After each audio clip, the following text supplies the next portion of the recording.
Assalamualaikum warahmatullahi wabarakatuh. Alhamdulillahi rabbil alamin.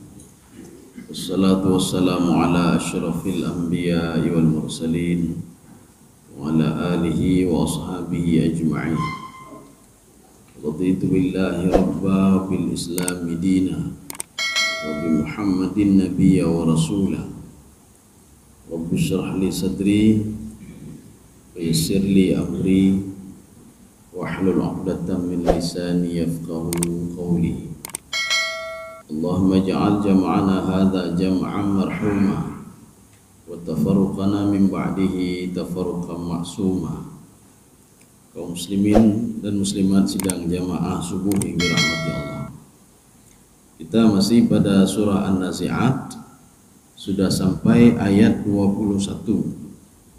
Kita cerita tentang Nabi Musa alaihissalam dikirim kepada Fir'aun dengan alasan apa?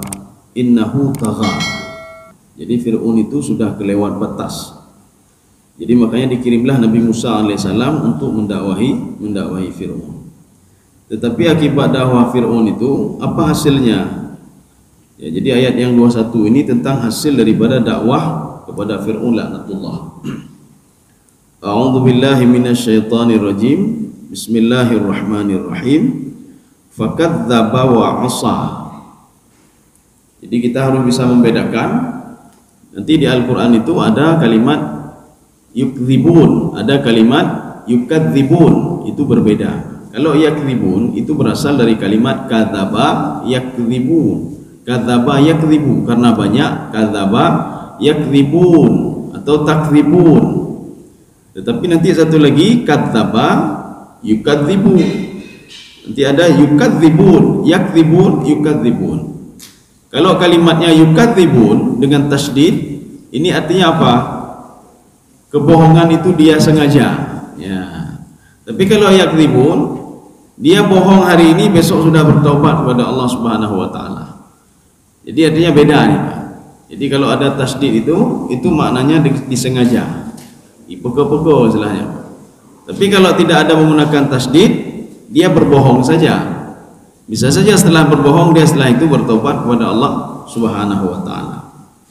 Maka Fir'aun itu ketika didakwahi oleh Nabi Musa alaihissalam fakadzdzaba. Bukan sekali dua kali, Pak. Ada 9 mukjizat yang dikirim oleh Allah Subhanahu wa taala melalui Nabi Musa alaihissalam, semuanya ditolak oleh Fir'aun laknatullah. Sekarang pertanyaannya, Fir'aun yang tenggelam itu siapa sebenarnya?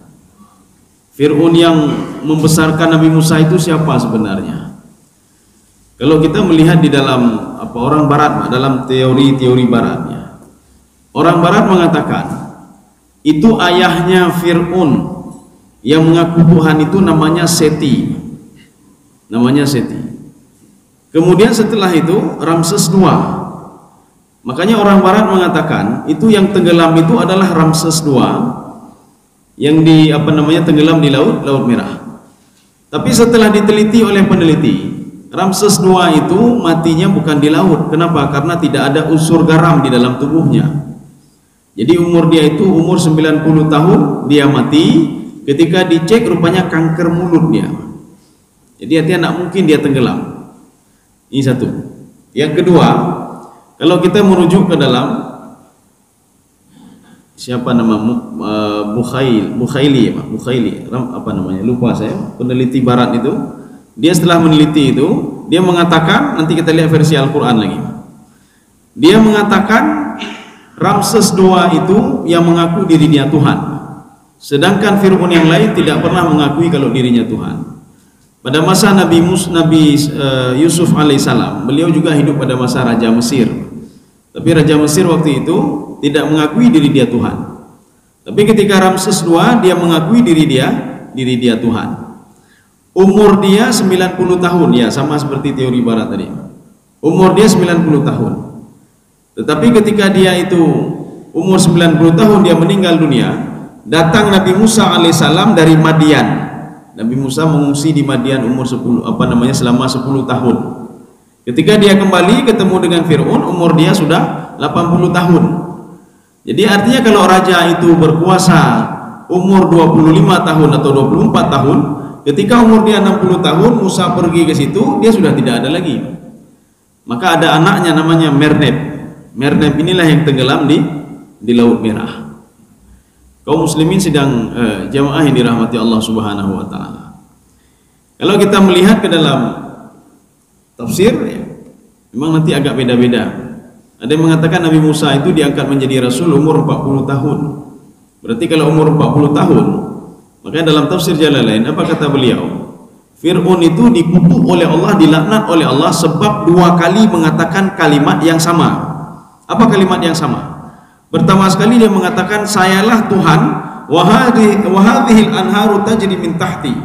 Ini sungai Nil ini mengalir atas perintahku, aku adalah Tuhan. Satu. Yang kedua beliau mengatakan wa ana rabbukumul a'la, saya adalah Tuhan kalian yang paling tinggi. Dalam tafsir Jalalain beliau mengatakan jarak perkataan ini adalah 40 tahun lamanya. Kalau kita lihat 40 tahun, Nabi Musa diangkat menjadi rasul 40 tahun juga, berarti dia ketemu dengan Fir'aun ini. Tapi sayangnya penafsir tidak menjelaskan siapa nama Fir'aun itu sebenarnya, tidak dijelaskan. Memang dijelaskan di dalam sejarah itu yang tenggelam itu bukan Ramses II, bukan yang mengaku dirinya Tuhan tadi, tidak, tapi anaknya, yaitu Merneb ya, Merneptah, nama anak dari Ramses II. Itulah yang tenggelam di Laut Merah. Kaum muslimin sedang jamaah yang dirahmati Allah. Jadi makanya Fir'aun itu fakadzdzaba wa asa. Ini yang kadzdzaba wa asa ini yang melihat mukjizat Nabi Musa alaihissalam adalah bukan Ramses II, tetapi anaknya. Anaknya itu adalah anak yang ke-13 dinasti 19. Jadi anaknya Ramses II itu banyak sekali, tetapi ketika dia mewariskan kerajaannya itu diwariskan kepada anaknya yang ke-13. Ini anaknya itu fakadzdzaba wa asa. Jadi kadzdzaba itu dia menolak semua mukjizat yang didatangkan oleh Allah melalui Nabi Musa alaihissalam. Satu. Yang kedua wa asa. Asa ini berasal dari kalimat asa ya'si, sehingga kita mengenal kalimat maksiat, dan dia berbuat maksiat. Arti berbuat maksiat apa? Dia mendengar ucapan Haman yang mengatakan, mau kamu jadi hamba dia setelah kamu menjadi Tuhan selama ini ya. Makanya Nabi Musa mendakwahi Fir'aun ini. Apa kata Nabi Musa alaihissalam? Ini versi tafsir Sawi. Kalau kamu beriman kepada Allah, lau amanta billahi, kalau kamu beriman kepada Allah 400 tahun lamanya, fit tan'im, kamu itu terus berada dalam nikmat, kata Nabi Musa alaihissalam. Ini kalimat 400 tahun itu bukan berarti umur dia 400 tahun, tidak. Bukan berarti umur Fir'aun itu 400 tahun, tidak. Tetapi ini ucapan kalimat majaz yang diucapkan oleh Nabi Musa alaihissalam. Kalau kamu beriman kepada Allah, hidupmu itu akan bahagia. Maka Fir'aun itu dia minta pendapat kepada Haman. Ya, ini versi tafsir Sawi. Dia minta pendapat tentang Haman. Bagaimana ini? Maka Haman mengatakan, apakah kamu akan menjadi ataja'aluna abdan ba'da an takuna rabban? Kamu mau jadi budak, mau jadi hamba dia itu setelah kamu menjadi Tuhan selama ini ya. Makanya Ramses II itu ada yang mengatakan dinisbahkan kepada kota Ramses ya, kota Ramses. Maka ada Ramses I, Ramses II. Dia itu menobatkan dirinya sebagai Tuhan karena dia berhasil membangun Mesir dengan sedemikian rupa. Dia bisa buat ini, buat itu, kemudian ekspansinya itu hampir sampai ke Suriah. Sehingga dia mengatakan sayalah Tuhan. Ya, kamu mulai berhadap Tuhan ya, Pak. Karena semua sudah tunduk kepada Ramses II. Tapi kalau raja-raja lain itu tidak menobatkan dirinya sebagai Tuhan, cuma nyomendong Ramses II itu, maka umurnya juga tidak panjang, cuma 90 tahun. Dia sudah mulai sakit-sakitnya. Makanya katanya hanya ada bumbung-bumbung roh. Walaupun hebat dah katanya lagi Fir'aun ancin juga Ramses II. Walaupun umur hebat dah kurang belutul kali moh. Hanya tak boleh, hanya pakai leligau. Makanya yang melawan Nabi Musa itu, yang membesarkan Nabi Musa Ramses II, yang melawan Nabi Musa anaknya Ramses II. Ya, Merneb, jadi Merneptah. Kaum muslimin sedang jamaah dirahmati Allah. Sehingga di dalam Al-Quran disebutkan, ini anak Ramses II mengatakan, kamu ngapain dakwah kami? Kamu itu dibesarkan di kerajaan ini, ayah kami yang besarkan kamu, ayah kami yang memberikan rezeki kepada kamu, semuanya diberikan kepada kamu. Kenapa kamu ingin menentang ayah? Ya, itu. Maka yang mengejar-ngejar Fir'aun itu adalah yang kedua ini, Pak, anaknya Ramses II. Sebenarnya Bani Israel sudah lama masuk ke Mesir. Bani Israel masuk ke Mesir itu pada masa Nabi Yusuf alaihissalam. Ketika Nabi Yusuf itu Nabi Yusuf kan diinikan oleh saudaranya, dimasukkan ke dalam sumur. Kemudian diambil oleh pedagang-pedagang itu, dibawa ke Mesir, ya. Dibawa ke Mesir. Sampai di Mesir, kemudian setelah itu Nabi Yusuf mengatakan kepada saudara-saudaranya, panggil saudaramu, panggil ayahmu, tinggal di Mesir. Akhirnya mereka semua tinggal di Mesir. Artinya Bani Israel itu dari raja dulu sebelum Fir'aun yang Ramses II itu memang sudah tinggal di Mesir. Cuma rajanya baik-baiknya. Analogi Ramses II, tidak seperti Seti, tidak seperti Ramses I, tidak seperti yang membangkang kepada Nabi Musa alaihissalam. Kaum muslimin sedang jemaah yang dirahmati Allah. Kita lanjut. Thumma adbara yas'a. Ini ada beberapa tafsiran-tafsiran di sini. Adbara itu berasal dari kalimat dabara yudabiru. Dabara itu bisa saja begini, Pak. Kita sedang ngomong dengan orang lain, kemudian kita berpaling. Ini namanya dabara. Kemudian dabara juga kalau di dalam kamus itu akhiru kulla syai'in fahuwa dubur. Terakhir segala sesuatu itu namanya dubur. Arti dubur apa? Kita makan sesuatu keluar melalui dubur.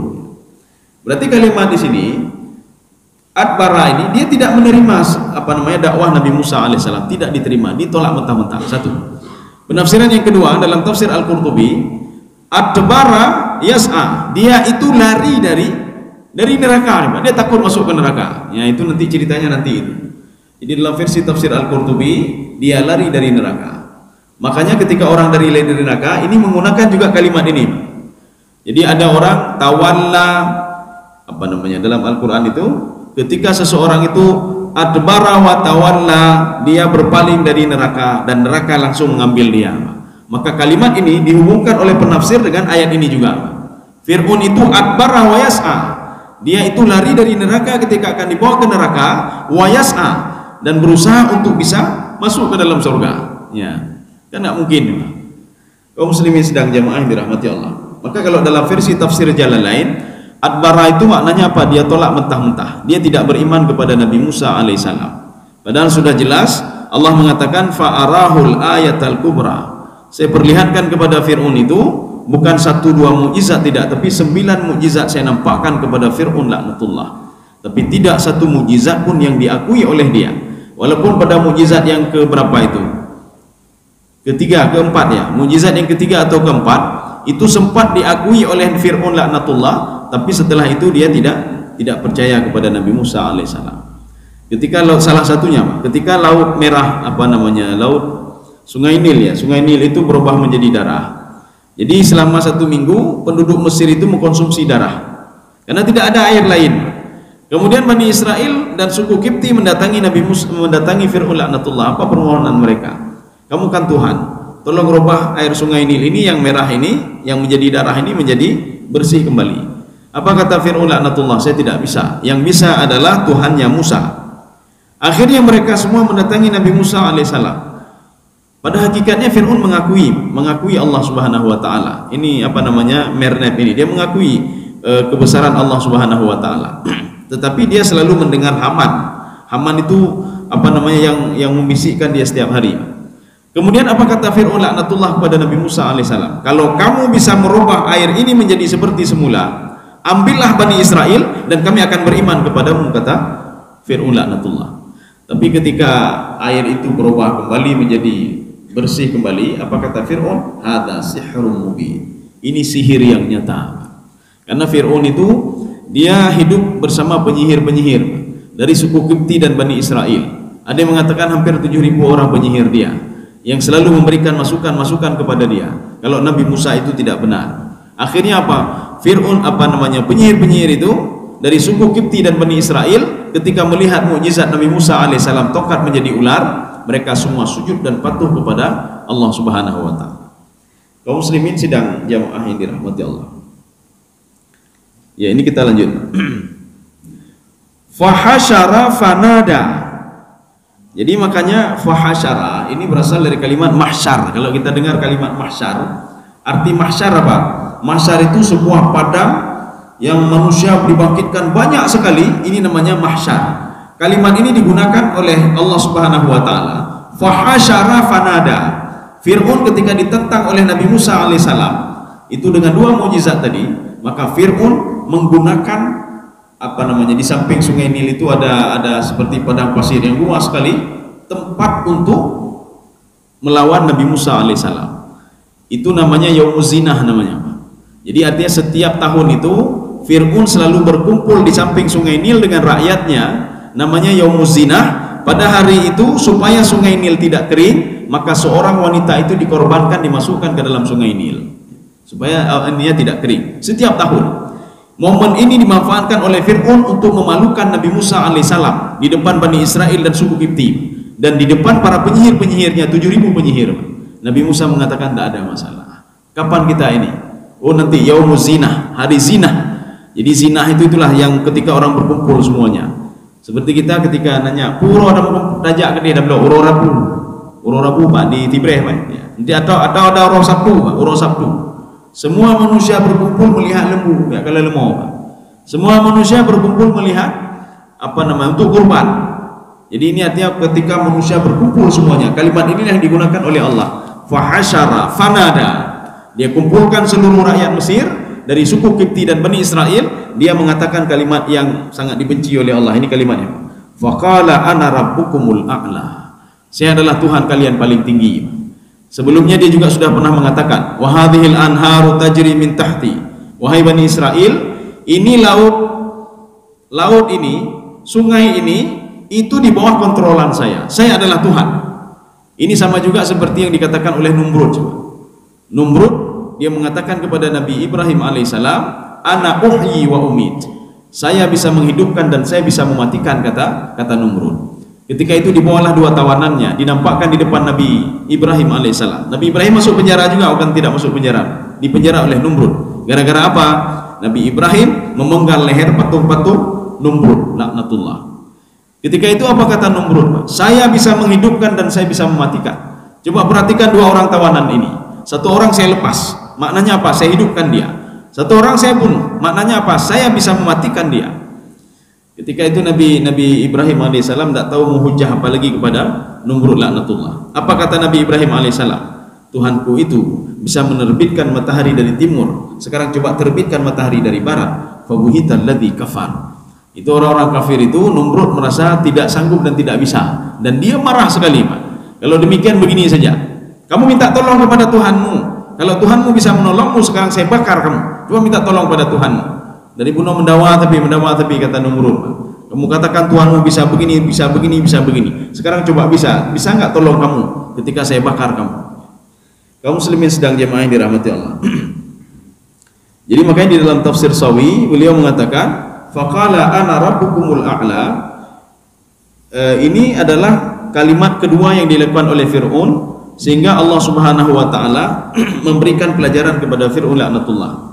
Dan setelah itu Fir'aun itu ditenggelamkan oleh Allah Subhanahu wa taala setelah melalui beberapa mukjizat-mukjizat yang diberikan oleh Allah Subhanahu wa taala melalui Fir'aun ini. Jadi bukan satu mukjizat saja, tidak. Bukan tongkat menjadi ular saja. Tongkat menjadi ular dia tidak percaya. Keluar cahaya dari tangan Nabi Musa juga tidak percaya. Dinampakkan lagi yang lain, faidan.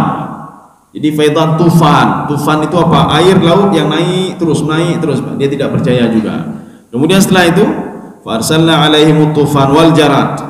Ada belalang yang menguasai Mesir waktu itu, sehingga menjadi penyakit, menjadi wabah.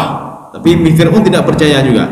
Wal kumal itu kutu itu memenuhi Mesir, dan Fir'aun juga kewalahan masalah kutu ini. Akhirnya yang menyelesaikan masalah kutu ini adalah Nabi Musa alaihissalam. Wad dafadi' kodok. Itu Mesir dipenuhi oleh kodok. Tapi Fir'aun sudah kewalahan juga. Akhirnya minta tolong kepada Nabi Musa alaihissalam, tapi dia tidak beriman juga kepada Allah Subhanahu wa taala. Wad dafadi', kemudian wal kumal wadama ayati mufassalat. Kemudian air itu menjadi darah. Tapi tidak bisa menjadi pelajaran bagi Fir'aun. Akhirnya dinampakkanlah mukjizat yang terakhir. Lautan terbelah menjadi dua. Kalau seandainya Fir'aun, ini kita ngomong andai-andai, kalau seandainya Fir'aun dia yakin kepada Allah, dia akan selamat waktu itu. Ketika dia melihat tidak mungkin lautan bisa terbelah menjadi dua. Kalau dia beriman kepada Allah, maka dia akan selamat. Tapi dia tidak beriman juga dan tidak percaya kepada Allah Subhanahu wa taala. Kaum muslimin sedang jamaah yang dirahmati Allah. Kita lanjut. Fa akhadahu Allahu nakalal akhirati wal ula.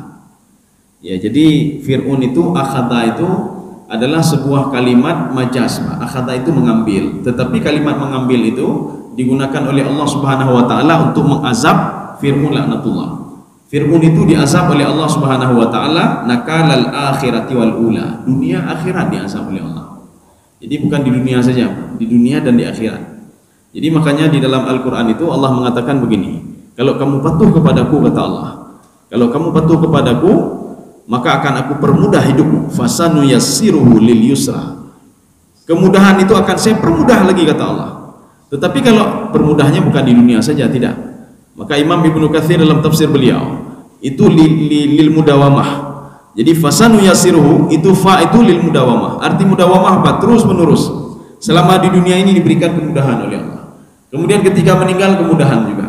Ketika berada di alam barzakh kemudahan juga. Ketika dibangkitkan di padang mahsyar diberikan kemudahan. Ketika dihisab juga kemudahan. Ketika akhirnya dimasukkan ke dalam surga oleh Allah. Tsumma tuwaffawna ujurakum yaumal qiyamah. Saya sempurnakan nikmatku, kata Allah Subhanahu wa taala. Tidak saya hanal korupsi, menyok-nyok kan? Kita simpan duit atau kita simpan pada seorang, kita lagi pajak, nyota pajak ya. Duit yang kita simpan itu sekian juta, tapi ketika dikembalikan kepada kita tinggal sedikit lagi, Pak. Tapi ketika amal ibadah kita disimpan oleh Allah Subhanahu wa taala, pahala disimpan oleh Allah, tsumma tuwaffawna ujurakum yaumal qiyamah. Pada suatu saat ini akan aku berikan kepadamu, kata Allah. Saya berjanji, kata Allah. Tsumma tuwaffawna ujurakum. Tuwaffawna ujurakum itu berasal dari kalimat wafa yafi. Wafa itu tidak memungkiri. Saya tidak memungkiri janji saya. Kalau apapun yang sudah kamu lakukan, saya lipat gandakan, saya double. Kamu beramal saleh, saya double. Maka nanti semua yang saya double ini akan saya berikan kepadamu. Ketika di dunia saya berikan sedikit, yang pahalanya. Maka baik bengih-bengih katanya, jangan marah-marah, kok sedikit sekali rezeki saya. Padahal saya patuh dan taat kepada Allah. Maka runit dah kau. Artinya apa? Diberikan sedikit oleh Allah supaya kita ambil yang positif-positifnya saja. Yang positif. Maka menyudah cok yang negatif, hati mekro tapi hati ya. Lagi urun ke gedanya apa? Menyuai ke gedanya, kita ambil yang positifnya saja, jangan ambil yang negatif, Pak. Memang yang negatifnya apa? Kita malu kayak keligau, Pak. Ambil yang positifnya, Pak. Yang positifnya apa?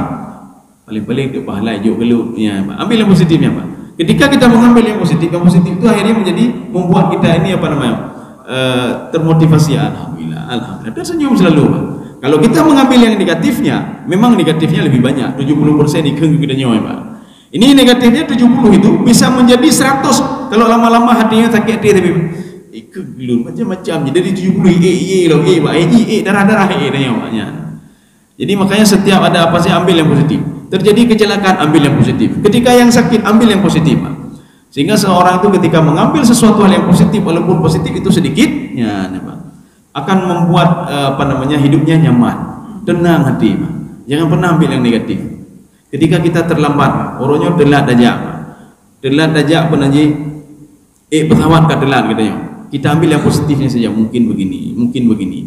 Terjadi kecelakaan di jalan, kita ambil yang positifnya, mungkin ada hikmahnya begini. Kalau kita ambil yang negatifnya, muka mukro tapi ada yang banyak. Jadi hantar tersenyum. Kaum muslimin sedang jamaah yang dirahmati Allah. Ini seperti ada seorang ASN mendatangi saya. Kalau sekarang ASN namanya, dulu PNS ya. Apa kata beliau? Lun hana nyaman saja ayudi. Lun hanya bekah hana nyaman. Kerja kali, bekah hana nyaman. Gaji hana memang. Gaji hana tunjang gaji hana mandu hana.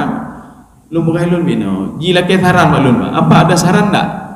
Jadi lun bekah begini, nikmati saja apa yang sudah ada dulu. Nikmati saja. Gimana nikmati gaji hana? Aci nikmati saja. Setiap kerja nikmati kerja. Kalau pikir duit, orientasinya duit selalu, besok ditambah gaji, minta lagi dia, kurang, hana jabatan dulu, Pak. Diberikan jabatan, besok minta lagi, Pak. Saya mau lebih tinggi lagi, minta lagi. Akhirnya hidup itu tidak pernah tenang. Tapi coba nikmati, coba nikmati pekerjaan yang diberikan, coba nikmati. Akhirnya enak sendiri belum. Kamu akan rida dan menikmati kerja itu. Akhirnya setelah beberapa hari dia hubungi saya, mama ngaji rupanya kerja. Setelah kita nikmati, rupanya enak kerja itu. Kemudian kita dajak kerja, dawo kerja, dan nikmati, Pak. Sebagaimana orang menikmati salat subuh tadi, Pak. Ketika salat subuh dia nikmati salat subuh itu. Ada orang yang tidak menikmati salat subuh, Pak. Jadi tidak menikmati salat subuh artinya apa? Salat subuh tidak ada memberikan pengaruh sama sekali sama dia. Hanya nikmat teman tubuhnya, Pak. Hanya nikmat beribadah. Tapi nikmati dulu yang sudah ada. Nikmati dulu rezeki yang sudah diberikan oleh Allah. Nyo rezeki yang kagaju oleh Allah nyan golom abih lah, golom dan nikmati lah, kata pikir rezeki lain ya, Pak. Nyo tengok pun rezeki lo, nyo pun rezeki lo. Yang kana ada babih lo, Pak. Artinya nikmati dulu yang sudah ada. Ketika kita menikmati yang sudah ada, hidup ini nikmat selalu, Pak. Tersenyum selalu kita. Ya. Dan kita selalu mensyukuri nikmat Allah Subhanahu wa taala. Tapi menyadar lagi tapi, ya nak bersyukur. Lu menghil lagi. Awai tegolong jid pegawai negeri, Pak. Dibuka tes entah di mana dibuka tes. Dia lungki dia, Pak. Getes sih kanyan, Pak. Getes sih. Asai lewat. Wate ka lewat, maji uta lu golun. Hana mangat tegay, yang kahana mangat. Bunuh ya lek teh kena jero kahana mangat. Nya kala ke pinah lu.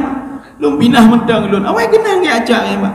Pekat karena hana uru makajak kena. Jino lek pinah.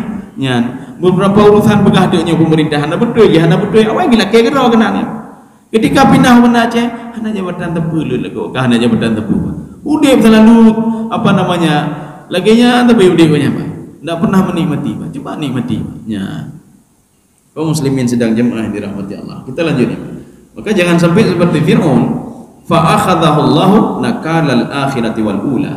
Nakalan itu maknanya azab, Pak. Nakalam minallah. Orang yang berzina itu kenapa dirajam? Orang yang berzina kenapa dijilid? Nakalam minallah. Sebagai hukuman dari Allah Subhanahu wa taala. Sebagai pelajaran bagi Allah untuk dia. Ini begitu juga. Nakalam minallah ya. Jadi ini nakalal akhirati wal ula. Jadi akhirati wal ula apa? Azab dia di akhirat, di dunia dan di akhirat diberikan oleh Allah Subhanahu wa taala. Itu pelajaran bagi dia. Maka kita jangan mengatakan Allah kata talib Pak. Itu akibat perbuatan kita juga. Allah sudah mengarahkan kita melalui Al-Qur'anul Karim. Allah sudah mengarahkan kita. Kalau ditanya nanti kan kamu hana nabiyan aja, suhuf Ibrahim kan sudah ada. Makanya Nabi Musa alaihissalam itu sebelum datangnya kitab Taurat itu beliau kan berpegang kepada suhuf Ibrahim. Suhuf Ibrahim yang mengajak kepada tauhid. Makanya suhuf Ibrahim itu isinya apa? Ajakan-ajakan kepada kebaikan. Mengajak kebaikan, mari beribadah, mari buat ini, mari buat itu, jangan buat maksiat, jangan buat ini, jangan buat itu suhuf Ibrahim. Tapi kekurangannya, suhuf Ibrahim itu tidak ada syariat di dalamnya, Pak. Tidak ada hukum. Tidak dikatakan kalau kamu tidak beribadah nanti begini, tidak. Itu suhuf Ibrahim. Taurat begitu juga. Ya, Taurat, Zabur begitu juga. Zabur itu ajakan-ajakan, Pak. Ajakan-ajakan. Seperti kalau kita lihat apa namanya, agama apa namanya? Agama dunia ya, Pak. Agama dunia ya. Agama dari Cina, agama dunia itu. Beliau itu ada menulis kertas dulu dan yang nyopu beliau. Ini apa ini? Ada 10 atau berapa itu? Ada 10 pesan-pesan itu. Jadi pesannya apa? Berbuat baiklah kepada orang lain. Nah, hendaklah kau jangan buruk sangka pada orang lain. Lu dan yang nyopunya, inilah ajaran agama kami. Ya, ini bagaimana? Ajaran agama kami ini. Jadi ajaran agama mereka cuma itu, tapi hukuman tidak ada, hanya hukuman. Ini sama seperti suhuf Ibrahim, sama seperti Zabur, tetapi Taurat, Injil, Al-Quran sudah berisi di situ ajakan-ajakan, larangan-larangan dan isinya juga syariat. Kalau kamu tidak berbuat maka hukumannya begini. Kalau kamu tidak melaksanakan maka hukumannya begini. Ya, jadi tidak apa namanya, memang tidak rinci, Pak. Di dalam Taurat tidak rinci, tetapi di dalam Al-Quran itu sangat rinci, dirincikan oleh Allah Subhanahu wa taala. Bagaimana hukumannya? Bagaimana kamu ketika dalam kandungan? Bagaimana ketika kamu lahir? Bagaimana ketika engkau hidup di dunia? Bagaimana di alam barzakh? Bagaimana ketika dibangkitkan di padang mahsyar? Bagaimana ketika dihisab? Bagaimana ketika dalam surga? Diceritakan secara rinci oleh Allah. Bagaimana ketika kamu dalam neraka? Diceritakan secara rinci oleh Allah. Padahal belum ada satu orang pun yang sudah masuk ke dalam surga dan neraka. Kaum muslimin sedang jemaah yang dirahmati Allah. Bu Katsib atau Kiban? Lanjut. Ya, kita baca sedikit lagi nih, Pak. Ya, sedikit lagi ayat 26 ya. Berarti insyaallah pertemuan selanjutnya ayat 27. Jadi makanya Allah mengatakan ini sebagai penutup ya, ini dengan kalimat inna lagi, Pak. Inna itu kalau di dalam kaidah tafsir itu lil isbat namanya. Kalau di dalam kaidah ilmu nahwu begitu juga, lil isbat namanya. Isbat itu apa? Untuk menguatkan, untuk meyakinkan. Ya, untuk meyakinkan. Apakah manusia tidak yakin? Ya, manusia hanya yakin. Maka di Al-Quran itu ada 1960 sekian ayat itu dimulai dengan inna. Untuk apa? Untuk meyakinkan manusia kalau kejadian ini betul terjadi. Ya. Jadi makanya kalau kita lihat inna fi khalqis samawati wal ard la ayat, penciptaan langit dan bumi, Allah ingin mengatakan itu saya punya itu. Yang ciptakan itu adalah saya. Apalagi kalian manusia-manusia ubudnya. Yang ada di langit, di bumi, langit, bumi itu saya ciptakan. Yang ada di langit saya ciptakan. Siapa itu? Malaikat. Yang ada di bumi saya ciptakan. Siapa itu? Manusia, jin dan lain sebagainya. Itu saya ciptakan semuanya. Tumbuh-tumbuhan saya ciptakan. Karena banyak manusia yang ingkar dan tidak percaya kepada Allah, maka ayat itu dimulai dengan inna. Ya, ini begitu juga. Inna fi dzalika la'ibratan liman yakhsha. Itu yang saya kasih contoh tadi kata Allah. Ya, Fir'aun itu bagaimana didakwahi Fir'aun, kemudian Fir'aun menolak dakwahnya, didakwahi lagi dengan mukjizat yang kedua, dengan mukjizat yang ketiga, semua didakwahi. Akhirnya apa? Karena tidak mau menerima, daripada dia itu mengacaukan orang lain, menjadi penyakit bagi orang lain, maka Fir'aun ditenggelamkan oleh Allah Subhanahu wa taala. Fa'akhadhahumullah. Maka dia fa'akhadhahullah, diambil dia itu, diazab dia itu. Nakalal akhirati wal ula. Jadi ini merupakan kata Allah, inna fi dzalika la'ibrah. Ibrah itu apa? Pelajaran. Jadi supaya kita bisa mengambil pelajaran. Jadi menyertakan kalian penajian. Makanya jasad Fir'aun itu kan utuh, memang utuh jasad dia. Kenapa utuh? Karena Allah sudah berjanji dalam Al-Quran. Makanya Bukhailil itu dia masuk Islam gara-gara ketika dia melihat di dalam Taurat tidak dia ketemukan itu, di dalam Injil tidak diketemukan. Tetapi ketika dia melihat di dalam Al-Quran, rupanya dia ketemukan di situ jasad Fir'aun memang sengaja diawetkan oleh Allah Subhanahu wa taala. Fal yauma nunajjika bi badanika litakuna liman khalfaka ayah. Makanya jasad kamu itu kata Allah, saya abadikan jasadmu itu. Makanya ketika Bukhaili itu dia membuka jasad Fir'aun, dia lihat ada unsur garam di dalam tubuhnya. Ini tidak ada lain ini. Ini pasti dia tenggelam di apa namanya? Di lautan. Jadi makanya unsur garam itulah yang membuat Fir'aun itu awet. Maka Allah mengatakan dalam Al-Quran, karena sudah dia cari dimanapun tidak ada, akhirnya dia masuk Islam. Gara-gara dia mendengar itu. Itu terjadi pada tahun 1975 ketika jasad Fir'aun itu diteliti oleh Bukhaili itu, sehingga dia masuk Islam. Kaum muslimin sedang jemaah yang dirahmati Allah, karena petunjuk itu dia dapatkan cuma ada di dalam Al-Quran, tidak ada di dalam kitab lain. Dan dia heran juga, ini jasad Fir'aun ini sudah ribuan tahun ini, tapi Al-Quran ini kan turunnya apa namanya, tapi sudah dideteksi dalam Al-Quran. Ini kan sejarah yang ditulis dalam Al-Quran, yang ada tertulis dalam Al-Quran. Tidak mungkin orang lain yang melihat sejarah, tidak ada yang melihat, tidak ada yang melihat langsung Fir'aun bagaimana, tidak ada. Tidak ada menceritakan bagaimana jasad Fir'aun, tidak ada. Tapi di Al-Quran sudah diceritakan oleh Allah Subhanahu wa taala, padahal kejadiannya sudah lama sekali. Kaum muslimin sedang jemaah yang dirahmati Allah, la ibratan liman yakhsha. Barang siapa yang takut. Penggunaan kalimat yakhsha ini berbeda dengan yakhaf. Yakhsha itu lebih takut lagi dibandingkan al-khauf. Ya, al-khasyah. Maka kita dituntut untuk min khasyatillah, bukan min khaufin minallah. Jadi khauf, dia khauf, di atas khauf itu khasyah. Khasyah itu lebih takut lagi kepada Allah Subhanahu wa taala. Dia naurung pun naya ke Allah, ya. Ya ke iblis. Iblis ya cik, ya mbak. Yang kepala iblis biyo ya mbak. Ini bukan khasyah namanya. Jadi khasyah itu apa? Allah itu ditakuti dari segala-galanya. Artinya apa? Saya lebih takut kepada Allah, saya lebih takut kepada ini, tidak takut kepada apa namanya. Iblis sendiri takut sekali kepada Allah Subhanahu wa taala. Masa kita takut kepada iblis? Iblis itu ada dua kali mengatakan di dalam Al-Quran itu, inni akhafullah. Yang pertama ketika di dunia dia mengatakan saya takut kepada Allah. Yang kedua dia mengatakan juga di dalam neraka, inni akhafullah. Perhatikan kalimat iblis ini baik-baik. Iblis mengatakan akhafullah, kenapa tidak inni akhsyallah? Ya, artinya dia tidak benar-benar takut. Maksudnya tidak benar-benar takut apa? Iblisnya bengih ke Allah ya Pak. Ya, bengih ke Allah mino. Kenapa sayang sekali kepada Nabi Adam alaihissalam? Artinya takutnya iblis kepada Allah tidak 100%. Dia melawan Allah Subhanahu wa taala ketika Allah menyuruh iblis untuk sujud kepada Nabi Adam alaihissalam. Maka kalimat yang digunakan oleh iblis adalah inni akhafullah. Sedangkan di atas kalimat akhaf itu ada yang lebih dahsyat lagi, inni akhsyallah, tapi tidak digunakan oleh iblis. Kalau iblis akhsyallah, dia takut kepada Allah dengan posisi khasyah yakhsha, maka dia akan patuh kepada Allah Subhanahu wa taala. Sampai sekarang dia patuh. Maka nanti kalau ada yang bertanya begini, ini kita ulang-ulang kaji saja supaya menjadi bahan bagi lun puan dan gedayaman domba. Allah kan maha pengasih lagi maha penyayang. Allah itu kan mengampuni sebesar apapun dosa seorang akan diampuni oleh Allah. Bahkan Allah mengatakan kepada Nabi Muhammad, ya Muhammad, Nabi ibadi, kasih tahu kepada hambaku, Anal Ghafurur Rahim. Innani Anal Ghafurur Rahim. Dibuat taukid lagi berapa kali? Ada kalimat inna lagi, Pak. Innani Anal Ghafurur Rahim. Saya maha pengampun sebesar apapun dosa dia. Dia buat ini, buat itu, syirik kepadaku, dia bertaubat, saya ampuni dosa dia, kata Allah. Tapi kenapa dosa iblis tidak pernah diampuni oleh Allah? Padahal iblis itu dosanya sedikit sekali, Pak. Sedikit sekali dosa iblis. Dia tidak patuh pada waktu itu kepada Allah Subhanahu wa taala, tetapi sebelumnya dia patuh dan taat kepada Allah Subhanahu wa taala. Dalam satu tafsir itu beliau beribadah iblis itu 1500 tahun lamanya. Di dalam tafsir Sawi beliau beribadah 70.000 sanah, 70.000 tahun lamanya.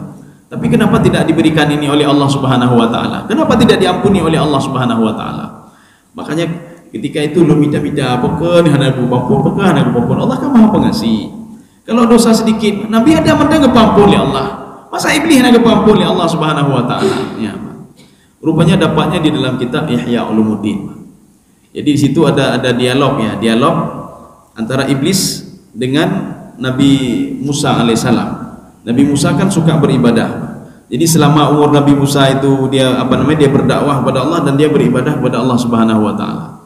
Ketika itu iblis bertanya kepada Nabi Musa alaihissalam. Dia berdialog dengan Nabi Musa, wahai Musa, kahek dah lu, saya sudah capek sekali kalau begini selalu. Saya selalu dimurkai oleh Allah. Saya selalu dilaknat oleh Allah. Saya mau bertobat wahai Musa. Ya nih Pak.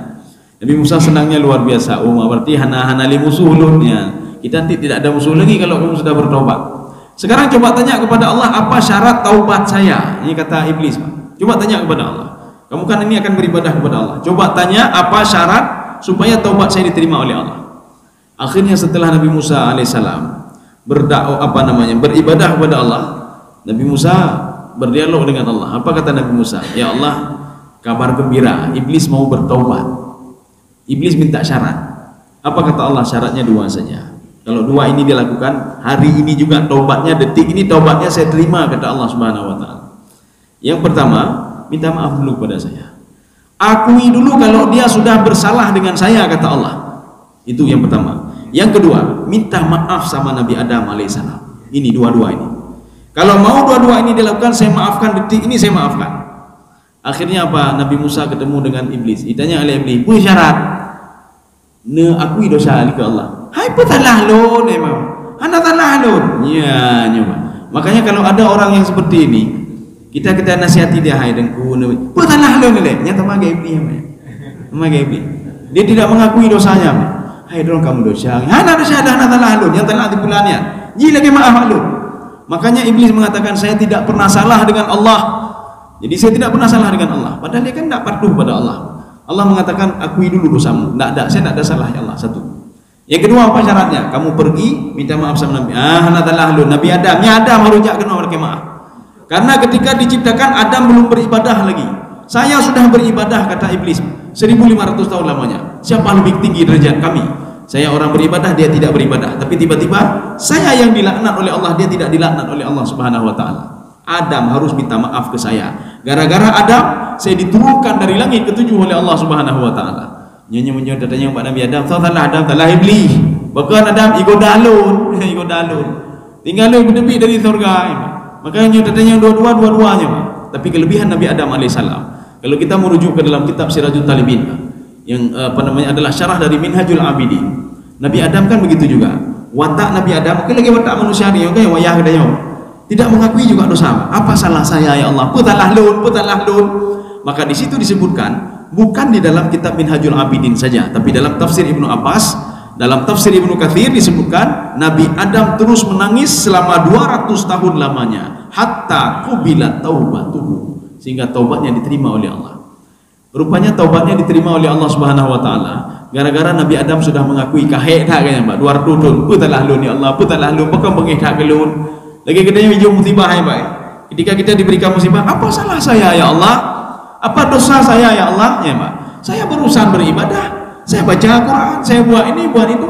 Maka menyuhana kedanya tak akui dosa kedanya di depan Allah. Kita akan terus seperti itu, Maka Nabi Adam alaihissalam mengakui dosanya atas petunjuk dari malaikat Jibril. Malaikat Jibril diberikan petunjuk oleh Allah Subhanahu wa taala, wahai Jibril, ajarkan Adam itu kalimat ini. Ini kalimat pengakuan dosa. Apa yang diajarkan? Fatalaqa Adamu mir rabbih kalimat.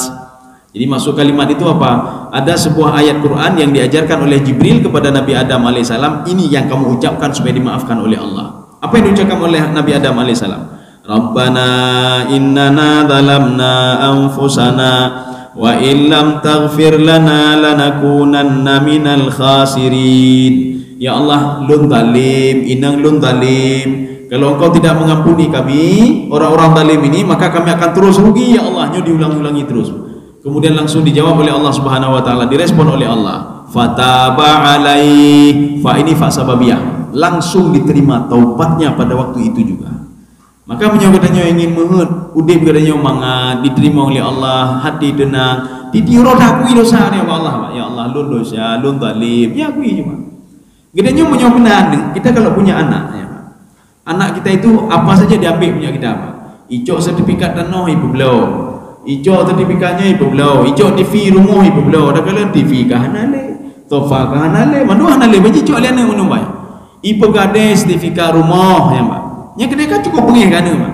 Nya menyodata yang Pak sapa kan lun hana talah lun, talah lun ya. Kan bengih kedainya Pak. Tapi coba anak datang baik-baik sama ayahnya. Ya, nepo maah lun, nyambut lun mendupnya.